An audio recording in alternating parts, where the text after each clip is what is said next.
Good morning, good afternoon, good evening. Welcome to another episode of Voices for Excellence. I am your host, Dr. Michael Connor, CEO and founder of the Agile Evolutionary Group, and of course, the proud host of VFE. And today's guest, yes, we added S at the end to make it plural, two people that I just absolutely adore in the education field. Now, before we started recording this episode, I asked each individual, how many years have they been in education?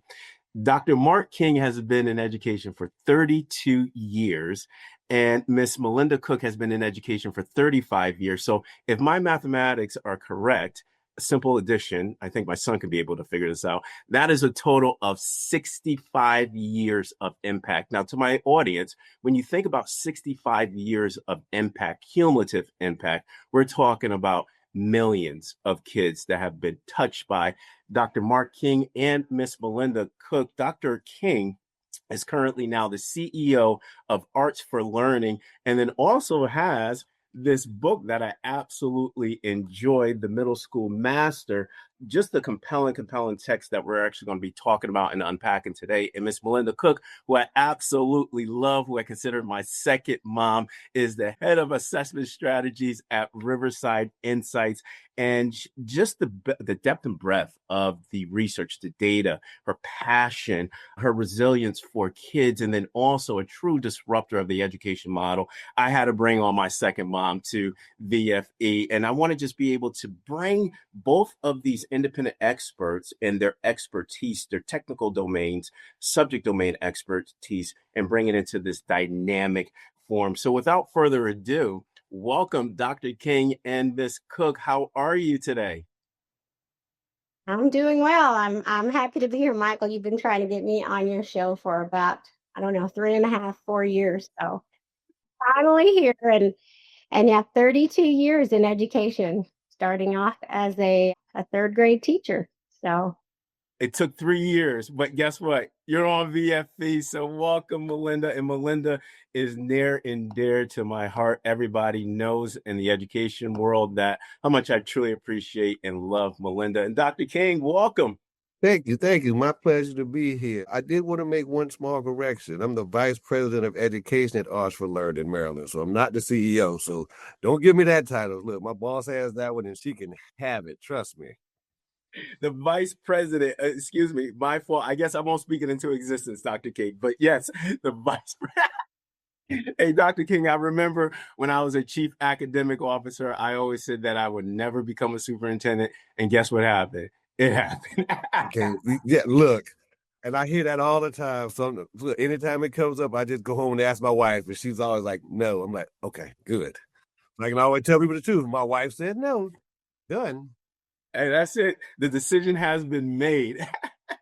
well, thank you for coming on VFE, both of you. And again, for my audience, I'm going to surgically unpack your specific expertise threads so we can really get in the depth and breadth of your thinking, practice, impact, and more importantly, your influence in the ecosystem. So this is a question for both of you, Dr. King and Ms. Cook. For leaders that don't know your work in the education ecosystem, specifically within your individual verticals of leadership, what song describes your long tenured impact on student outcomes? I would have to go to an old Big Daddy Kane song, Young, Gifted, and Black, because I've always worked in predominantly urban areas. So the students I've always served in the systems I've always been a majority minority. So yeah, I think I would go with that one. Ms. Cook, what about you? I just love so many songs, and over the years there have been different ones. But most recently, I really enjoyed the movie The Greatest Showman, and I love the song "This Is Me" by Keala Settle. And I think the reason I like that song is it celebrates the uniqueness and the power and the gifts in every person, not so much the production of it, but that every child has gifts and that we forget. And we often see people just through a singular lens and make judgments based on that. And I think there's a lot of complexity in every little human. And in the education system, as you know, my mission is to see the whole person, the whole learner, and to help those kids see themselves as complex individuals and not as a score, and to celebrate their gifts. Yeah, yeah. Melinda and Dr. King, very, very stark contrast, right, with the songs that were each chosen, but interconnected themes when we think about Big Daddy Kane's song, Young, Gifted, and Black, and This Is Me. When I think of both, right, and kind of creating that, I like to say that creative interface between each of these songs. Melinda, what resonates with me is the uniqueness. You highlighted that we usually see in education or only view students in the singular lens when there's this multitude of complexity that is embedded within our students that we have to continue to unpack to get to the core. And when I tie in Dr. King's song, Young, Gifted, and Black by Big Daddy King, I usually associate both, right? When we think about looking at students in the singular lens and our student groups, whether it be our Black students or brown students, students from various student groups, each of these students have these uniqueness and have these gifts that we have to be able to unpack that defies the traditional practices in education, i.e., that singular lens, that isolated or independent node of where now we classify and categorize students based off of that singular lens, which is usually, Melinda and Dr. King, that we know, which is a metric, an achievement metric, where we now create those expectations, compromise expectations sometimes with our students as well. But Dr. King, yes, Big Daddy Kane, right? I thought you were going to say warm it up, Kane, but Well, what's interesting is at Arts for Learning Maryland, we start every meeting with a start with the art. And sometimes the song is, like I always use this one when I do presentations. What song do you want people to hear when you walk into a room? Mm, mm, mm. So that's something that we're accustomed to. So my old go-through when I do presentations is Shaft. So the theme song from Shaft, when I walk into the room, people are like, oh. So it gets people thinking about, what do you want people to hear when you walk into a space? Yeah. And Dr. King, somebody asked me the same question, right? What is my song, my introduction song? I always say is James Brown, Super Bad, but we we You can't go wrong with the Godfather, so you cannot go wrong. James Boogie Brown. But anyway, Dr. King, this question is for you now. Your book, The Middle School Master, a practical guide to improve student achievement and teacher performance, is a text I think that really systematically unpacks the middle school model. Now, we know about the trans-adolescent learner, Dr. King. They're in that confusion and identity stage. Middle school is, and I'm a former middle school principal as well. It's unique, as Melinda would say, but the book unwraps these critical themes that I thought you really touched upon in a very, very strategic and I like to say concise manner. Leadership, instructional programming, professional learning, and the master schedule. Wow. And we're going to unpack that a little bit. But for middle school students, these are all critical, especially leadership and practitioners. We all can engage with our middle school students in a radically different way because we have to look at them now from this aspect of generation alpha, generation beta, and the impact that technology and the novelty that AI brings. But first, can you provide a holistic overview of your book?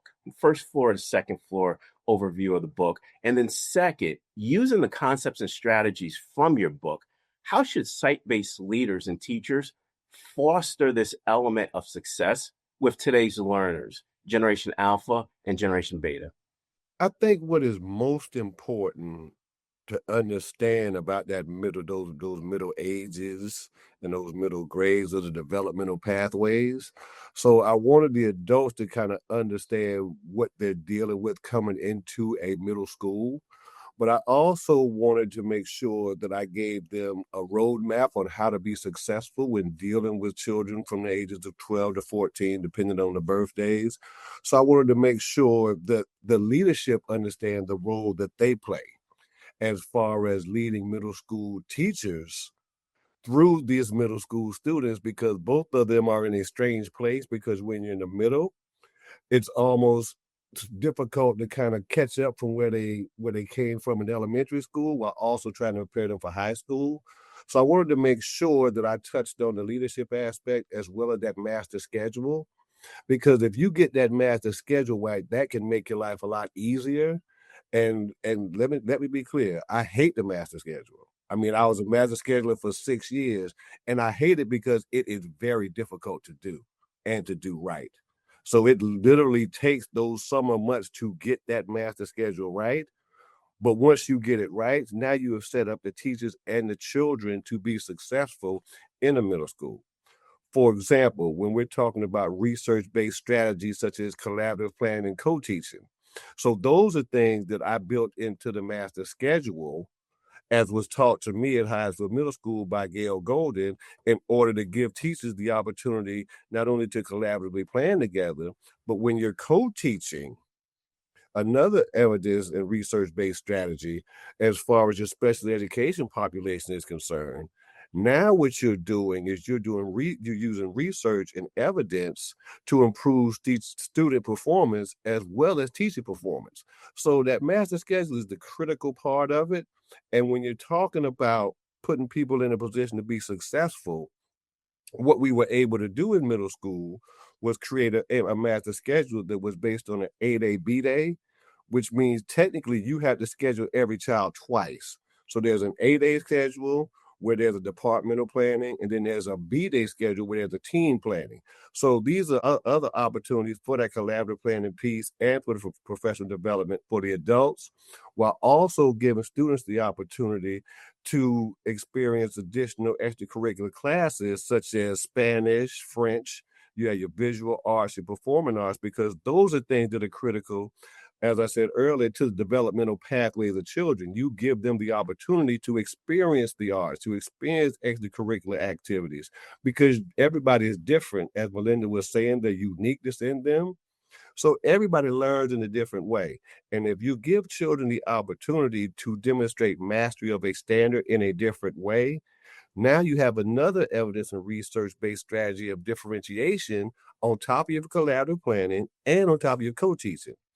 So using the model, we were able to implement a 7th grade algebra class, which was a high school class, which kind of got me into a little trouble early in my career. But there was the opportunity for students to be pushed past that gatekeeper of 9th grade, because that retention rate, 9th grade algebra is one of those things that keeps children from matriculating on the 10th grade.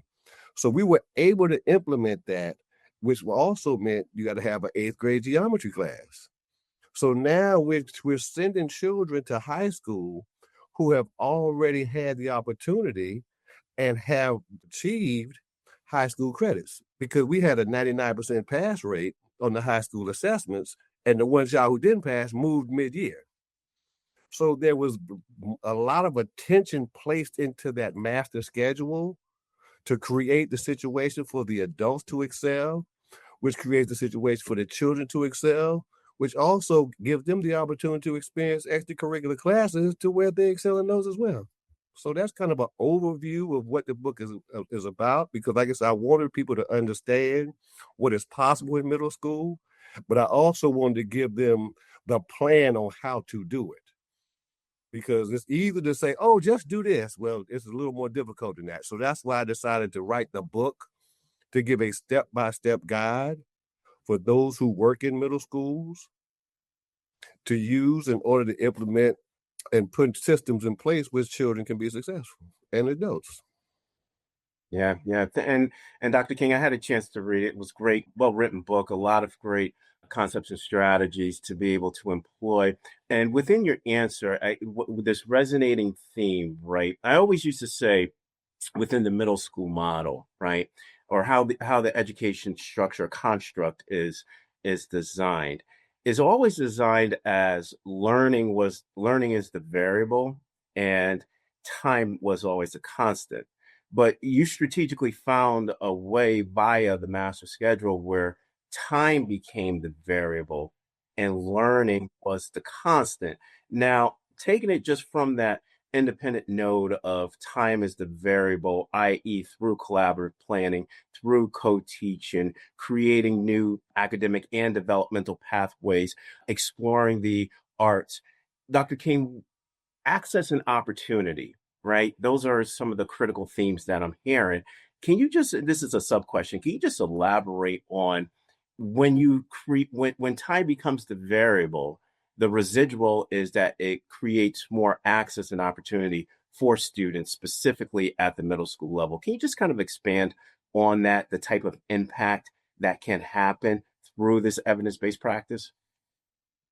Absolutely. The access and the opportunity for me is the equity issue because children of color are often denied the opportunity and the access. So as a result, they don't have the same opportunities that others have to excel in those areas.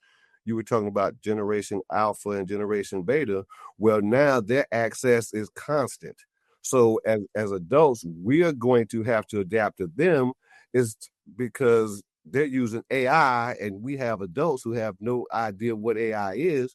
But as the children push us to adapt, we will become more, well, we will put ourselves in a position to teach them more and how to use these tools, as opposed to saying, no, you can't do that. No, how do we use these tools to increase your performance? Because that AI is going to eliminate a lot of the access issue, but it cannot eliminate the real relationship piece that drives middle school.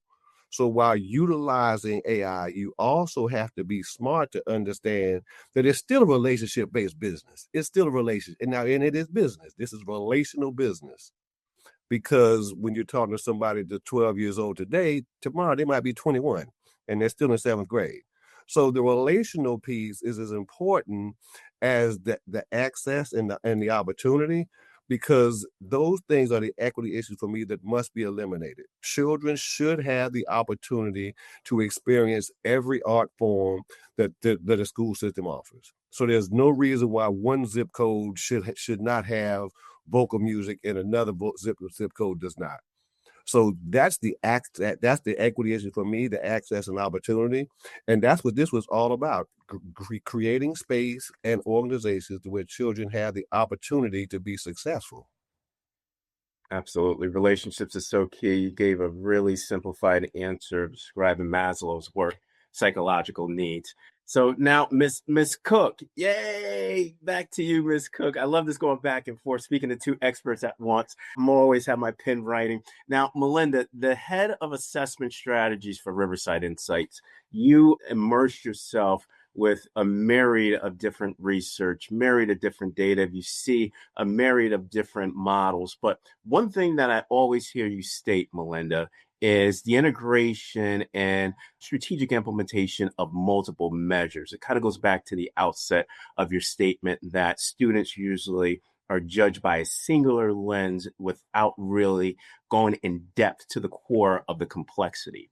Now, within this true disruptor that you keep talking about around multiple measures, right? Moving outside of specific standardization of academic metrics, this descriptive lens, I always hear you state it, and you state it so passionately, Melinda, about we have to look at the student's ability, strength, resilience, and life skills, and couple that with the academic outputs and the metrics that we're currently underscoring in education. But what has been your approach, right? Because Melinda, when we think about this, this is a mindset, right? A mindset shift. So, how have you been changing mindsets? What has been your approach with that through this articulation, this candid articulation of using multiple measures in research to now change the dialogue about students? Well, I've always believed it philosophically, and I think we all do as educators. We understand that little humans are like big humans. We're multidimensional. However, in our traditional school system, we have always had to function in a very linear or singular perspective of an achievement score. And we use those scores to sort students and basically to label them. And that's what we see. And back to the first question, we were talking to Dr. King. I've known, by the way, Dr. King for over a dozen years. And I've watched him successfully navigate these systems and developed a keen admiration for him since I met him when he was in Washington in DC public school system as a regional superintendent. So I have so much respect and admiration for everything I've seen him do successfully. But it's because of his viewpoint, and he sees students as multidimensional and doesn't look at them as an achievement score. However, our systems are structured around that. And the decisions that we make for placement and instructional pathways and for interventions are all based on achievement scores. When I came to Riverside, it was very eye-opening 5 years ago when I started looking at ability scores, and through assessments like the COGAT, the cognitive ability score, which most people view as just a gifted screener, a gifted test, which that's not what it is. And I realized it's unique in our K-12 system in that it finds not the gifted, which it will, but it finds the gift in every child. And we all believe that every child, no matter their zip code, has gifts. And I think it's our responsibility to help them understand that they bring gifts to the table and whatever dimension those gifts are. And one thing we didn't mention, whether they were Black students or Brown students, there are also twice exceptional students, students who have learning disabilities, students who have other challenges or additional challenges beyond economic, socioeconomic. Everything those children bring to the table that they're having to cope with outside of school or within the walls of the school. So what I learned at Riverside is if you will look at all of the things and the strengths and the gifts that those children have, their resilience, the grit, life skills, self-management skills, things where they are strong in areas that we like to refer to as growth areas, not deficits, but growth areas. And so when I deal with district leaders, policymakers, influencers, I like to start with language and trust, which I have been trying to do for about 4 years.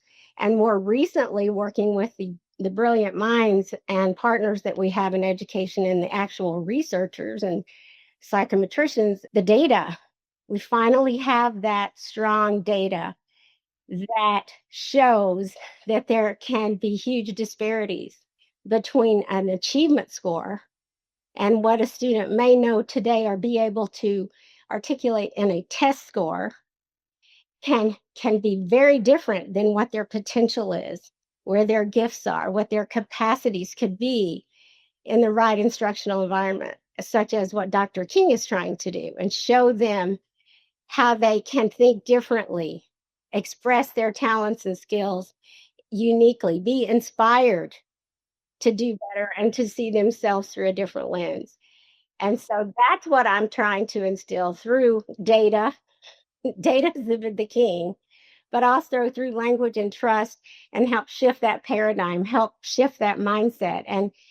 And this is kind of a indelicate way to say it, but when I'm talking to superintendents, I say kids don't come to school every day, especially in middle school and high school. They don't show up to suck, you know. They come to school to be seen. They come to school because they want to do well. They want to have somebody to see the value in them. And when you can use multiple measures that prove, that show without a doubt, with evidence-based, Johns Hopkins research, millions of points of data through decades of vetting and norms that are national norms, local norms, that prove that they have skills and abilities and huge potential in spite of what how they may see themselves or what they've been told. Then you sit at the table with that student, you sit at the table with their family, you sit at the table with their teacher, and say, here's your potential. Yes, I see this score. We're not going to worry about that score. We're going to worry about what you can do, what you could be. Where do you see yourself? Because you can do this. And then through programs like Dr. King's, through people who believe in these things and who see, as you were talking about, through the adaptability of these kids. And I think this is something we'll talk about later, the exposure, the opportunities through AI. The first thing I want to do is instill hope and help them see themselves and let them see that other people see the value in them. And when you instill hope, my very next favorite word is agency. They start seeing themselves that way, and then they take on agency and they start seeking out ways to be successful. So that's how I talk to leaders and policy influencers and experts such as yourselves to try to help them think about our structures and systems and how we can shift from a deficit-based environment and mindset to a strengths-based. Absolutely. And to my audience, Dr. King, Melinda, we use this as an asynchronous professional learning tool where that is really rooted in pedagogy, self-directed learning. And to my audience, Melinda gave a very captivating answer on how we shift intentionally dimensions of culture, right?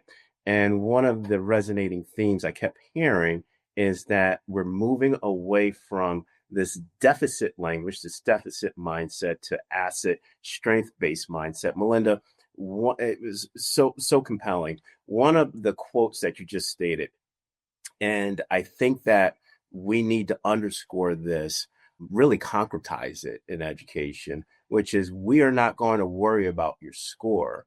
We're going to worry about you and you reaching your potential. Just imagine, Melinda, the 17,000 districts that we have across this country, if we were able to have that perspective, that mindset consistently across the ecosystem, I guarantee you the narrative about some of our students, student groups, twice exceptional learners, as you stated as well, the narrative would change. The perspective, expectations would change holistically. You said it, multidimensional, right? Because usually, you're absolutely correct. Our students are placed in these specific pathways, specific interventions, specific course trajectories because of one singular metric. But I really love it that we're looking at the student's potential. Every child has gifts. I always say that we have to unlock the genius within all of our students. And Melinda, that is your answer provides this really captivating context of how we look at culture, unpack culture, and make intentional shifts around the strength-based, asset-based model with that. But for the both of you, this next question is for the both of you. Now, throughout your individual careers, i.e., combined 65 years of impact, right? Each of you have seen students, whether they were misidentified, inaccurately placed in course sequence, based on exactly what you were talking about, Melinda, that singular metric or that cluster percentile, that benchmark that students have to reach. An example, right? And Dr. King, you kind of stated it from the outset. African-American males being identified for special education because of academic and or behavioral data. Now, the first part of this question is for Dr. King, and then Melinda, I'll follow up with you immediately after that. But Dr. King, how do we dismantle this insidious cycle within the education model and the middle school sector where we see it become prevalent? We know that is prevalent. There's a lot to unpack there, but I think first is the professional development for the teachers, understanding that some behaviors are age appropriate. Because I think there's a disconnect between what the teacher's expectations are of students in the classroom when you're talking about Generation Alpha and Beta, and you're talking about students who we taught 10 to 15 years ago. These are entirely different generations. So there's entirely different needs that each one has. But it also goes back to the relationship piece. That is going to be a constant from K through 12. Like Melinda said, nobody comes to school to fail. not the adults and not the children. They come to school consistently because there is a relationship with someone in that building that is bringing them to that building consistently. So when we're talking about the over-identification of African-American males or students of color or boys into these special education classrooms, you're looking at one of them. I was in elementary school. I was identified in third grade as a special education student. Now, understand, I went to 5 different elementary schools by the time I was in sixth grade. So when I left the school where I was identified as a special education student, the next school I went to, I was identified as talented and gifted. Now, for somebody 9, 10 years old, I realized like, oh, the adults really don't know what they're doing. Because that does not, it was the same school system. So that did not even make sense to a 9 or 10-year-old. But as Melinda was saying, the expectations were different when I went to that new environment. So they focused on what I could do well and not what I did not do well. And as a result of that, I excelled at what I did well, and I learned to do better at what I did not do well. So it's the expectations that we have for children. It's understanding some things are age appropriate, some things are developmentally appropriate, and sometimes the adults could actually be wrong. If you could just imagine an adult saying to a group of 10-year-olds, I was wrong. It is the most powerful thing in the world for a child to hear an adult admit they were wrong, because it never happens. So now, as the adult, you have created a relationship where children trust you, because when you're wrong, you will say that you're wrong. But when you're right and you're teaching that 2 + 2 is actually 4, they believe you and they trust you. So it's all relational, but there's a lot of professional development that goes on with the adults to understand this generation that you're teaching is not that generation 10 years ago. The scariest thing I ever heard a teacher say to me was, I've been teaching this for 20 years. And before I knew it, I said, I've been teaching it wrong for 15. Because if you think about it, 20 years ago, there was no AI. So now you have been teaching this same way for 20 years, and you want to know what's wrong with the children. No, the adults are sending the best children they have to the building. It is our job to reach them where they are and move them further. And if you cannot get out of 2006, you can't teach in 2026 because you are stuck. The children are progressing. So it's an adult problem that needs to be addressed at a leadership level, understanding that there needs to be professional development, because these adults are not coming to school to do a bad job either.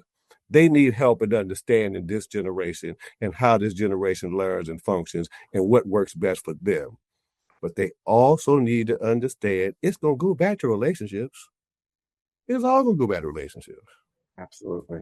Absolutely. And Dr. King, well stated, because relationships, I don't care what generation it is, Generation Alpha, Generation Beta, Generation Z, trust, right? And when you say trust, I always reference a presser from Colin Powell. And he said, and I quote, and I'm paraphrasing as well, he said that you're a leader if people just follow you out of pure curiosity. And when you think about people following leaders, following teachers, or that influential person, they follow them out of curiosity because it's underscored with that trust. And Dr. King, you said it correctly. Generation Alpha are known as the generative natives.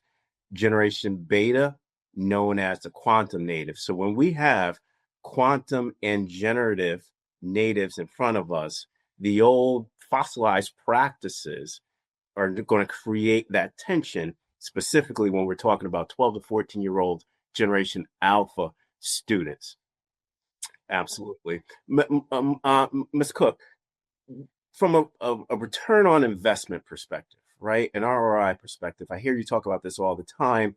Really, really compelling, profound when you present this in front of policymakers, Board of Education members, superintendents, executive central level leaders. What are the academic and fiscal implications based on the research that you have engaged with and you have read about if multiple measures are utilized from the outset? Well, as we kind of driven home so far. The academic are, it's off the charts because we're just looking at profiles. We slice and dice achievement data 12 ways to Sunday, try to get a better outcome, and it doesn't change. So true, so true. So if we could take, I don't care what assessment districts use. There's several very good achievement assessments that are out there that districts are using. But if we cross-reference those with their potential, with their ability assessment, and we show the opportunities and we show the disparities, and where we see the profile, especially now when we're having to close schools and merge schools together, and it's hard to accept if we're pairing a high-performing school potentially with a low-performing school. And what if we say, look at the potential that all the kids are bringing to the school versus look at what their GPAs are?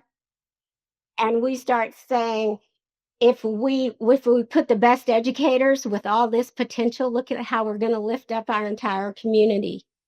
And we start helping the community see and look through this lens of opportunity and potential and growth versus all of the negative that anybody ever wants to see. I think the whole mindset shift can become contagious, and everybody wants to get engaged and support it. So that's kind of the potential and the hope that I try. And that's a return on investment. It's a return on investment in the future of that community.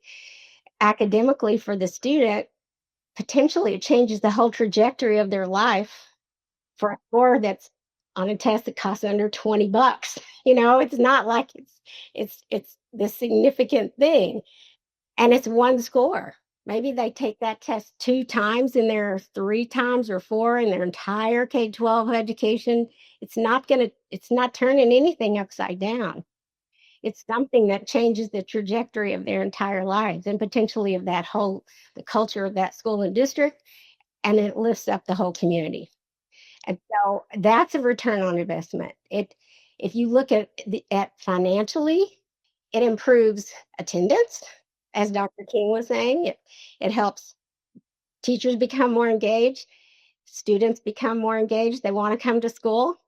You have those meetings with families and you show them, oh, your son scored 85% in quantitative. So they're performing at this point compared to 85% of every other child at this age in the whole United States. They're going to make that child get out of bed and go to school. They're saying, hey, man, you got things to do.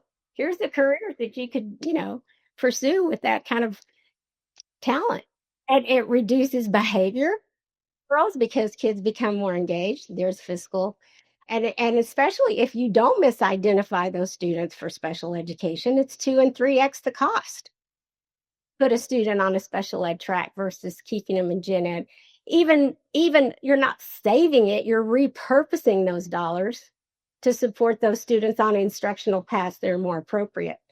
You're investing in things like Arts for Maryland. You're providing opportunities for those students to find success in store and become more engaged and to get excited about learning and understand all the various ways they can be creative and successful and find joy and build a culture of health and happiness that teachers enjoy. So you're helping with burnout and retention of staff. But ultimately, we've done the math ad nauseum across states and districts as examples.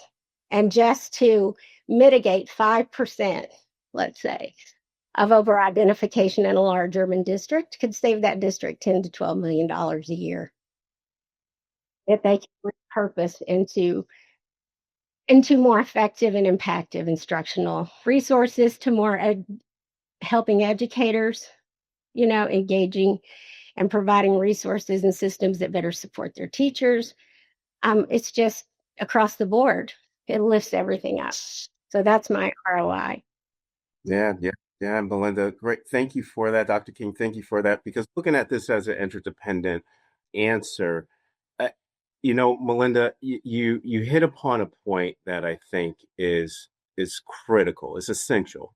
I always like to say it's an educational imperative. And what that is that we have to change the vernacular in education. right? Where now we're looking at students differently, where this over-identification, this inaccuracy of putting students in special education that has such a cost burden to a student when in reality, that student might not need special education, right? And when we look at it just from this one independent singular lens, you talked about it earlier, Melinda, it's called this linear evolution, meaning it's just like this, right? This is where now we're seeing cost, cost impact in special education, other specific programs where going back to Dr. King's statement is that now if we truly invest in teachers, truly invest in leaders, i.e. through a true professional, meaningful, purposeful professional development, professional learning continuum, guess what? These students will not be identified or placed in special education because we're using multiple measures to talk about students, not just from the linear evolution of academics, academic achievement, percentiles, cut scores, everything that we use to identify students in special education. But now we're building the capabilities and capacity of our leaders and our teachers to truly be classroom practitioners and using multiple evidence-based practices, instructional strategies that now we're reaching all of our students and not just looking at them from this lens of achievement. Yes, I always say this, and Dr. King, you and I being middle school principals, when the kids are engaged, they have no time to behave. I mean, to act up. I always used to say that, and people used to get mad at me, Melinda and Dr. King, when I said if they're engaged, if we move beyond direct instruction where we're talking for about 38, 39 minutes out of a 42-minute period, if we keep them engaged, guess what? We're going to minimize and reduce our level 1, level 2, level 3 infractions. It takes care of itself because, as you said, they're engaged. There's not time to do anything else. And again, it's not age appropriate for anybody to sit and listen to somebody talk for 40 minutes. I don't care what grade. I mean, I'm an adult. I cannot sit down and listen to somebody talk to me for 40 minutes. Come on, but see, those are the type things that get students identified. He can't be still. He can't sit still. Well, me either.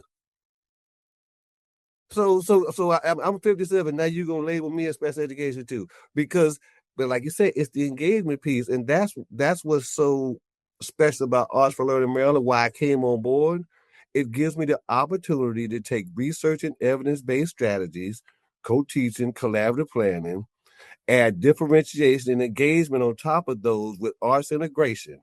So that's something that I could never do in a school or in a school system because there are restrictions. Oh, you only have 38 minutes of time to do this and 40. Listen, do you want the children to learn or you want them to move every 48 minutes? Because what's most important for me is mastery.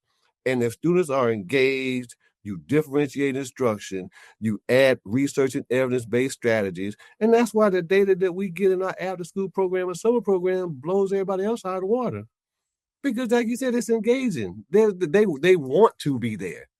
Attendance in summertime is over 75%. In summer, they don't have that during the school year. Dr. King, I agree with you. Once we achieve reaching our students' zone of proximal development in an engaging and intentional way, they're going to come. They're going. They want to come to school.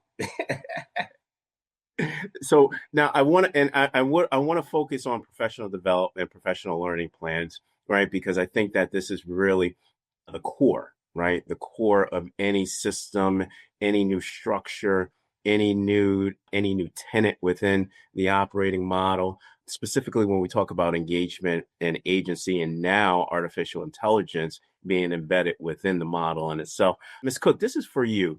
What are the steps, right, from your tenure? What are the steps to building a robust professional learning plan for leaders and classroom practitioners around the effective use and analysis of diverse data sets? Well, the one thing I hear consistently over and over and over is we have all the data we need. Don't give me any more data. The thing is, it's not purposeful, applicable data.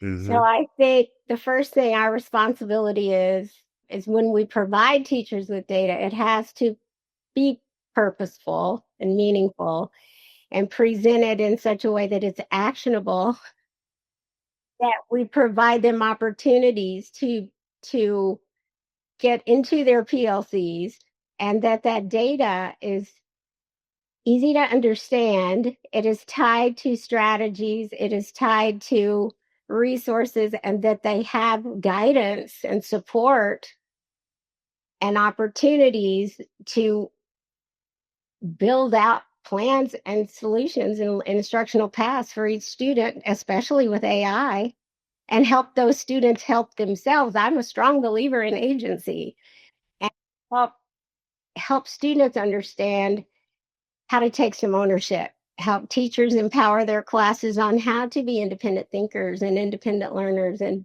discerning about here's the resources we're going to provide, here's your options as a learner. This most fits your learning style, your interests, your strengths. This is what's going to help you shore up your growth areas and just allow that.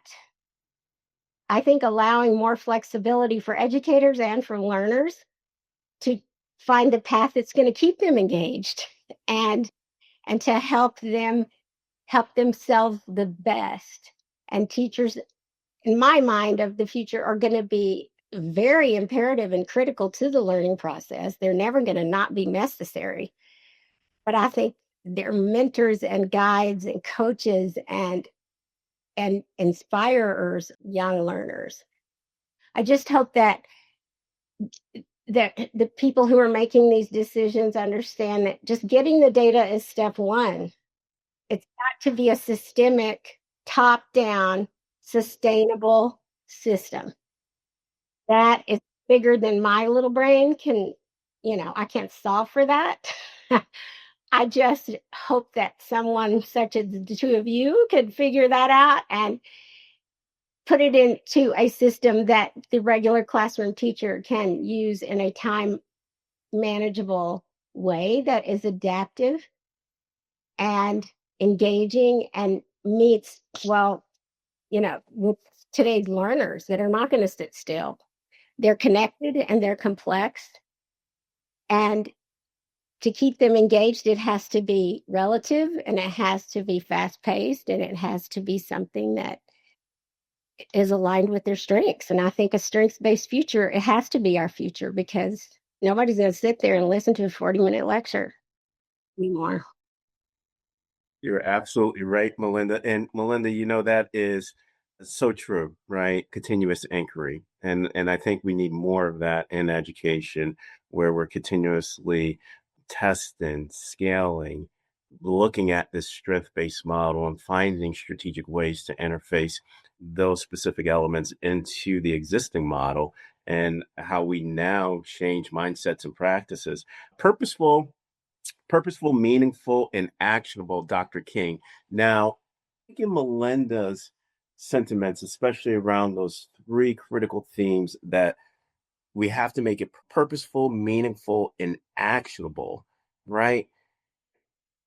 There's that word that comes out of that triangulation, accountability.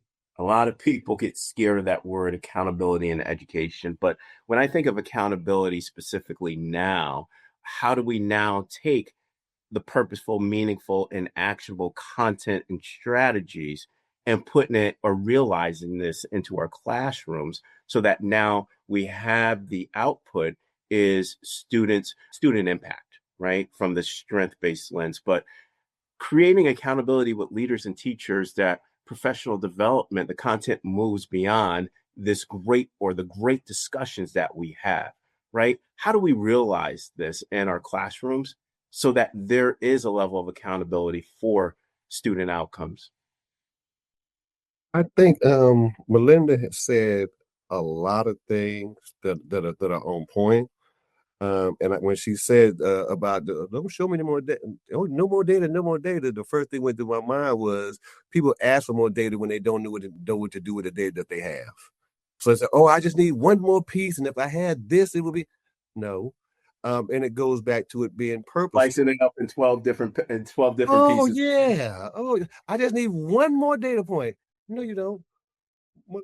Melinda has hit the nail on the head. If you have a conversation, back to relationship piece, and you tell a child what they are good at, now as the adult in the classroom, you can hold a child accountable because we know and agree on what you're good at. As the school leader, I can hold you accountable because we know what the student is good at, and we've had this conversation. So now we're going to work from a strength-based place to address the areas of need. So when you're talking about accountability, everybody loves accountability when it's somebody else. Yeah, you need to hold them accountable. You need to hold them. Accountability is great for everybody else. But now when you're talking about real conversations with students that drive real change in teacher practice, you're talking about something that's purposeful, that's meaningful. And I can hold you accountable for that, through coming in and doing non-punitive informal observations. And I say non-punitive because every time the administrator goes into a classroom, they're looking for something wrong. That is how we were trained. We're gonna write it up. You need to do A, B, and C. Not what you did well, like you were taught when you were teaching. The first thing you do in a parent-teacher conference is say something good about the child. When you become administrators, all of a sudden, you are looking for something wrong. So, but when you're doing non-punitive, informal observations, and you're saying, well, you know what, Melinda, I saw you had that conversation with Mark about his areas of strength. Bingo. Have a good day. It only takes 15 minutes. I've been doing this a long time. I can tell you if somebody's teaching in 15 minutes by standing outside the door. If it's too quiet in a classroom, there's no learning going on. So I can hold you accountable because when I come in, I'm looking for the positives. Continue to do this. Maybe you should think about this instead of that. Not, why did you do this? That was the wrong move. You're scaffolding too much. Listen, nobody comes to work to do a bad job. When you go in and you do informal observations, non-punitively, and you give them actionable feedback. It's just like Hattie's research says. Feedback is one of the top 10 things that makes people improve better. So when you're talking about actionable steps, tell people what they're doing right. Continue to do that, but also think about this. This is not your mid-year observation. This is not your formal observation. This is me trying to help you improve in real time. That is the professional development that teachers need, that we don't teach administrators to provide. So there's the disconnect, because the same way the administrator goes there looking for something wrong, now the teacher looking for something wrong in the student. So it's an ugly game that we play, but we're playing with people's lives. That is what is really scary. So as the administrator, what are you doing to help your teacher improve? As the teacher, what are you doing to help the students improve? That's the game that we should be playing, because we're setting them up for failure. Do you know how many times I've heard a child say, man, I don't never do nothing right? They didn't make that up. They have heard that for so long. Now they've internalized it and they believe it. And it's our fault. The problem with schools are the people over 18. That's the problem. We do so much negative stuff to students that we don't even realize it. Dr. King, I'm going to take that snippet and I'm just going to play it across the world, right? The problems are truly 18 and above. I love the non-punitive observations. I kept on referencing, Dr. King, the what I call the instructional triangle of instructional coaching, analytical, many observations that is rooted in evidence-based feedback. but highlighting, I always like to say, the promise and practices of our practitioners, so that now it's not just from this negative lens or this negative connotation of the evaluation process. I loved both answers and how it was intentionally aligned or intentionally interfaced with one another. But this is going to be very hard to do on this last question, Dr. King and Ms. Cook. But I'm going to try to limit you to 3 words, only 3 words. Now it's tough. I mean, I'm going to try to do it. 65 years of combined educational experience to 3 words. I say this to everybody that comes onto this podcast. Take it as it is. What 3 words, Dr. King and Ms. Cook, do you want today's audience to leave our episode regarding the potential, the strength, collective strengths of Generation Alpha and Generation Beta and this paradigm of what I call the AC stage of education after COVID-19? You expect the former principal to use 3 words. You know what happens when you give a principal a microphone, don't you? Okay. No, seriously. Engagement, differentiation, arts integration. You're a rule follower. Usually people don't listen to me, so I'm trying, but because when you sound just like, oh my, but through the conversation, those are things that stood out to me as game changers. Differentiation, engagements, arts integration. Yeah, but those 3. Miss Cook, your 3 words. Now, I've known you, Miss Cook, for a long time now, and I was waiting to ask this question to see you limited to 3 words. Well, I've seen your podcast, so I may or may not have known this question was coming. So I have 8 grandchildren that are in that zone. So I would say complex, a lot of complexity, connected. Their technology is constant. So connected to the world, to one another, to everything. So connected, that's my relevance.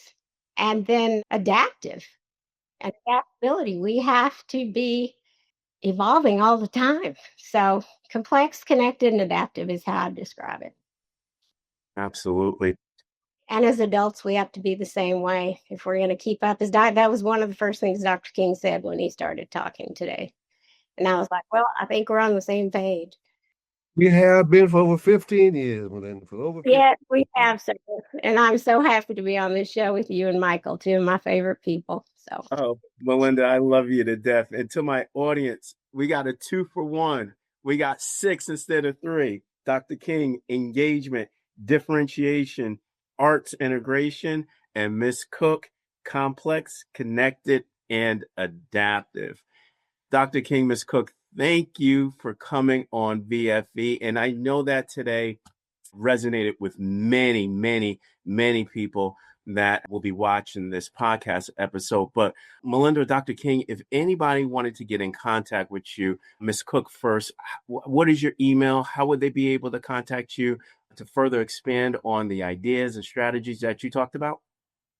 my email at Riverside is very simple, melinda.cook@Riverside Insights. And Dr. King, if anybody, let's say in the Baltimore area, Northeast, want to come down to see you, really learn about Arts for Learning, or even just pick your brain as being a former principal, regional superintendent, how would they be able to get in touch with you? Dr. Mark E. King at Gmail, DrMarkeKing@Gmail. Dr. King and Ms. Cook, it was an absolute honor to have you on VFE. I remember our last meeting that we had. It was such an invigorating conversation discussion meeting that I couldn't even wait to actually record this episode, but taking time out of your busy days, thank you again. I know that this is going to be a really, really, really, really good episode where a lot of people are going to have their notebook in handy taking notes, especially learning from each of you, Dr. King and Ms. Cook. So thank you for coming on VFE. Thank you for having me. I appreciate it. Absolutely. And on that note, onward and upward, everybody. Have a great evening.